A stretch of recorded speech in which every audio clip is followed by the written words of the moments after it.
और जिस तरह से उसकी कार्रवाई थी यूनिट की, वो गैर कानूनी थी और ये बेहद ही गंभीर मामला है। ये कोई साधारण करप्शन का मामला नहीं है। दिल्ली देश की राजधानी है और आप राजधानी में बैठकर राजनीतिक दलों की जासूसी करवाएंगे, न्यायिक अधिकारियों की जासूसी कराएंगे, एलजी हाउस या सरकारी कार्यालय उनकी जासूसी करवाएंगे। मुझे तो ऐसा लगता है कि ये राष्ट्रीय सुरक्षा का मामला है और मनीष सिसोदिया को सीबीआई तुरंत गिरफ्तार करे और इस जासूसी कांड की तह तक जाए तो इसमें और भी चौंकाने वाले परिणाम आएंगे। आपको ध्यान होगा, मैंने पिछली बार भी ये लेटर आपको दिखाया था। सीएम के एडवाइज़र एफबी जो यूनिट है उसके डायरेक्टर सिन्हा साहब इसमें लिख रहे हैं कि ये जो हम जासूसी करवाते हैं इसकी सारी रिपोर्ट सीधा अरविंद केजरीवाल को जाती है। तो मैं अरविंद केजरीवाल से भी पूछना चाहता हूँ, आखिर ऐसी क्या ज़रूरत थी जब दिल्ली में विजिलेंस डिपार्टमेंट है, एसीबी है, आपको एफबीयू यूनिट बनाना पड़ा? किसकी जासूसी करवाना चाहते थे आप? उसके पीछे का मकसद क्या है? यह जांच सिर्फ मनीष सिसोदिया तक नहीं रुकेगी। मनीष सिसोदिया को सीबीआई गिरफ्तार करे और अरविंद केजरीवाल को भी इस जांच के दायरे में लाया जाए, यह भारतीय जनता पार्टी की मांग है।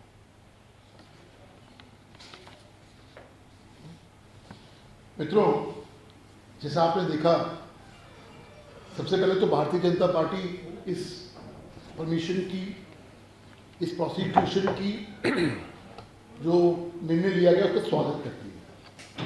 2015 से भारतीय जनता पार्टी इस मामले को उठाती हुई आ रही है।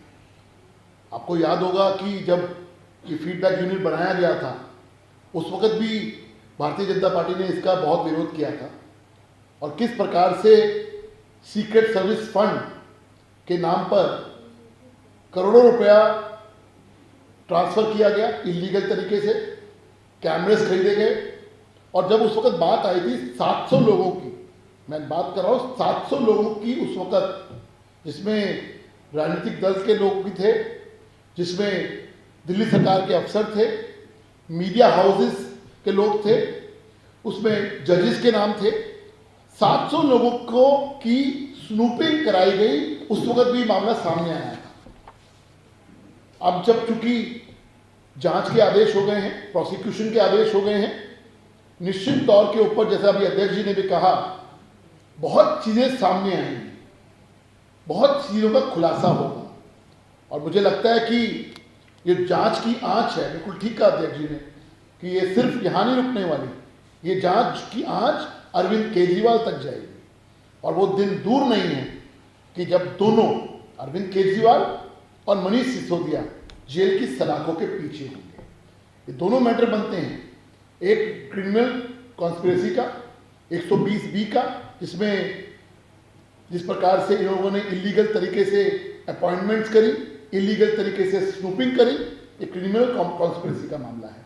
दूसरा भ्रष्टाचार निरोधक, क्योंकि एक सीक्रेट सर्विस फंड बनाया गया, वो मामला भी बनता है कि उसके अंदर पैसों का इधर से उधर हुआ, कहाँ गया, किसकी जेब में गया, क्या उसका यूटिलाइजेशन हुआ। इन सब के जवाब तो अरविंद केजरीवाल और मनीष सिसोदिया को देने पड़ेंगे।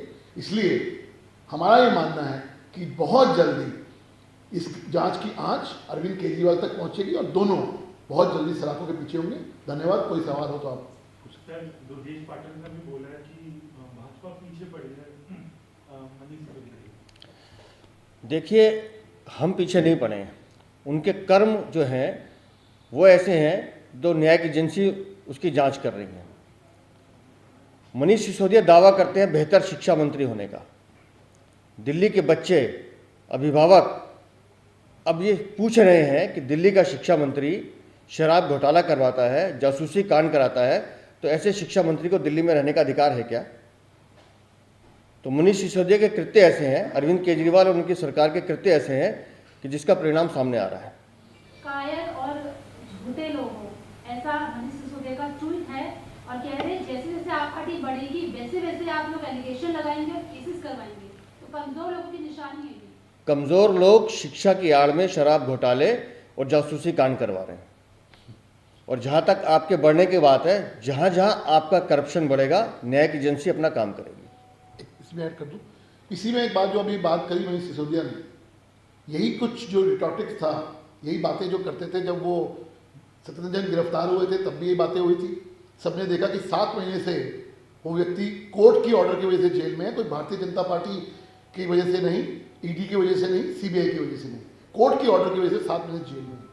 विजय नायर जो इनके मीडिया के सब कुछ हैं, रहनुमा हैं, और कहते थे, ये आप डायलॉग इनका आता था कि हमें गुजरात के चुनाव है इसलिए हमें परेशान करने की कोशिश की जा रही है, आम आदमी पार्टी बढ़ रही है, यही बातें करते थे। क्या हुआ? विजय नायर 4 बार से उनकी बेल रिजेक्ट हुई है, 4 बार से। तो इसका मतलब कहीं ना कहीं केसेस में दम है। प्राइमा फेसी कोर्ट को भी लगता है कि जो केसेस उनके खिलाफ हैं उनमें दम है। इसलिए मनीष सिसोदिया को सिर्फ एक एडवाइस है कि इधर उधर की बात मत करो, इस बात का जवाब दो कि आपने कितने लोगों की स्पूपिंग कराई थी, कि ये पैसा सीक्रेट सर्विस फंड के अंदर जो पैसा था वो कहाँ गया, उस बात का जवाब दे, इधर उधर की बातें मत करें।